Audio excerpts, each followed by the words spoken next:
Akala mo ang stroke nangyayari lang sa adults. Mali po, pwede itong mangyari sa mga bata.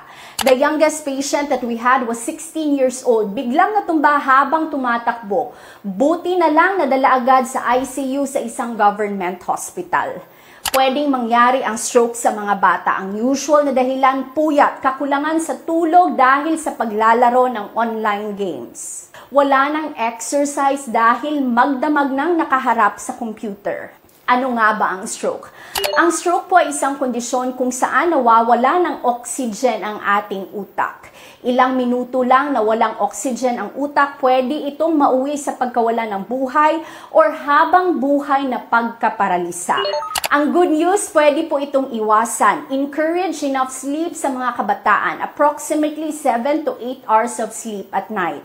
Prevent din ang pagkain ng junk foods at iwasan ang pag-inom ng energy drinks, and you encourage exercise. Kahit 15 minutes lang ng exercise a day. If concerned ka, please share this video sa iyong anak, sa iyong pamangkin, or kahit sa mga estudyante mo.